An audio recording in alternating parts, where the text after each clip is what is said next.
दया, अरे हिला काय झालंय? हे जे काय झालंय ते तुझ्या पोरामुळे झालंय.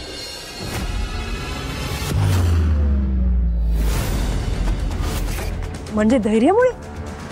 म्हणजे मला कळलं नाही. अगं ही दोघं फिरायला गेली होती तेव्हा सांगितलं होतं.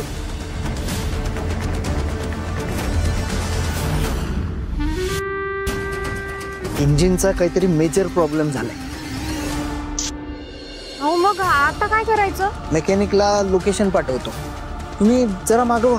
काय ना गाडीतून धूर बीर येईल, त्रास व्हायचा तुम्हाला. मागवा जरा. हो हो हो.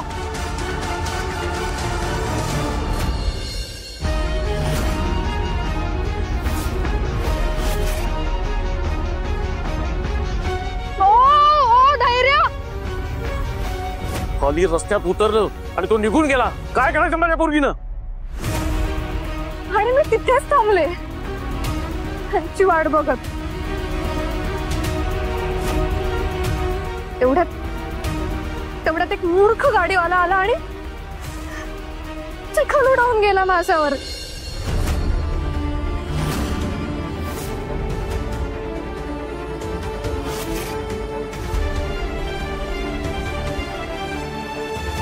विलास, धैर्य नेमका कुठल्या मीटिंगला जात असतो सारखा? नाही, मला काहीच माहित नाही, पण मी बघतो कुठल्या नवीन कामात बिझी आहे ते. आलोच.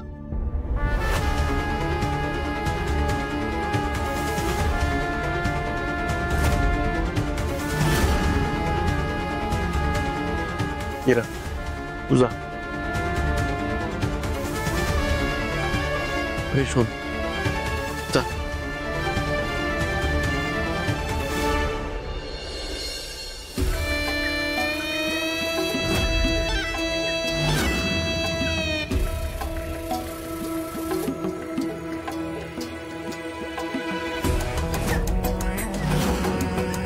काय चाललंय?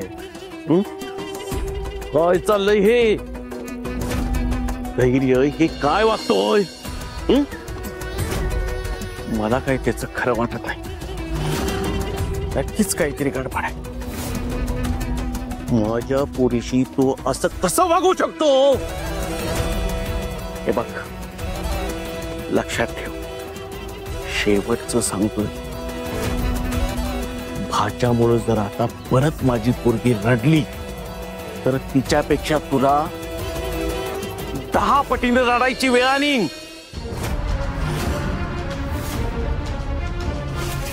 त्यामुळं लक्ष दे पोराकडं. प्रेमानं समजाव नाहीतर रागानं समजाव, पण समजाव.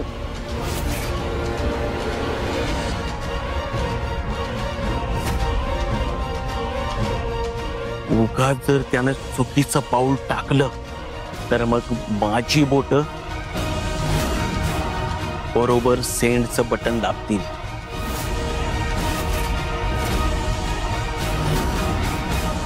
कळलं ना तुला? या दयाशी पंगा तर या मुजुमदाराच्या घरात दंगा.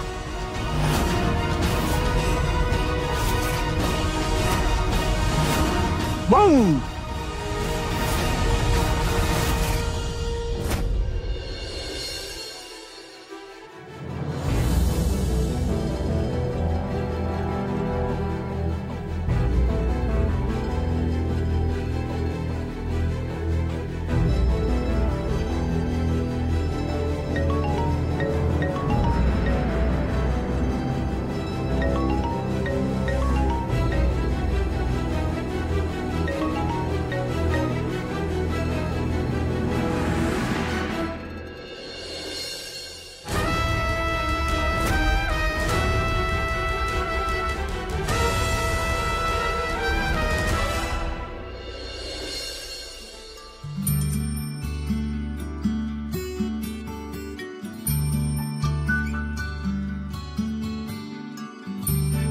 धैर्य, कसलं भारी वाटतंय ना सगळं. खूप छान दिसतंय. भाऊ जेव्हा बघतील ना ही झाडं, त्यांना खूप आनंद होईल बघा. काय झालं? असं का बघताय? एक प्रश्न विचारू? हो, परमिशन कसली मागताय? विचारा. म्हणजे कालपर्यंत तुम्ही एवढं घाबरत होतात की कोणीतरी आपल्याला एकत्र बघल, प्रॉब्लेम होईल, आणि आज एकदम न घाबरता एवढ्या सगळ्यांसमोर माझ्यासोबत बिनधास्त. आता मी सांगू शकते ना, आपण वृक्ष रोपण्यासाठी एकत्र आलोत बघ. आणि तसं पण आता संध्याकाळनंतर आपल्याला घाबरायचं काही कारणच उरणार नाही. का? कारण भाऊंना आज मी आपल्याबद्दल सगळं सांगणार आहे. आणि एकदा का मी भाऊंना सांगितलं ना, मग आपल्याला कुणाला घाबरायची गरजच राहणार. हा, पण त्याच्यासाठी मला घरी जावं लागतं. आणि मला इथून जायची अजिबात इच्छा नाहीये. ठीक आहे की मग अजून इथं आपल्याला बराच वेळ आहे. एकदा ही सगळी कामं आटोपली ना मुलांची, त्यानंतर मग आपण त्यांना खाऊ वाटायचा, त्यांच्यासोबत बसून खायचा, त्यांच्यासोबत खेळायचं, धम्माल करायची एकदम. सो घरी जायला वेळ आहे अजून. थँक्यू धैर्य, या सगळ्या सुंदर आठवणींसाठी. थांबा जरा, एवढ्यातच कुठे थँक्यू म्हणताय? सावी मॅडम, अजून तुमच्या आयुष्यात खूप सुंदर सुंदर गोष्टी घडणार आहेत. मुजुमदार इंटरनॅशनल स्कूल तर ह्याच जागेवर उभं राहणार. हा शब्द आहे माझा. किती बदललीत धैर्य. या मुलांमध्ये अगदी लहान मुलांसारखेच मिसळून गेलेत.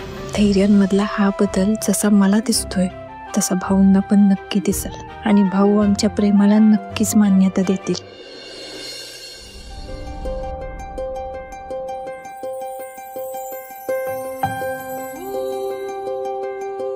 सॉरी.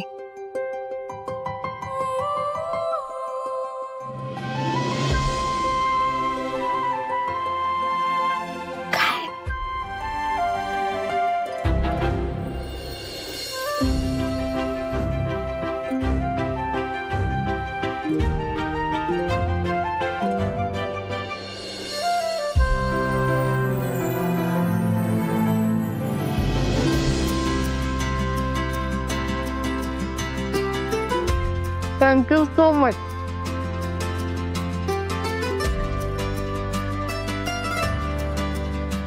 खा आता, पोटभर खा. आणि मला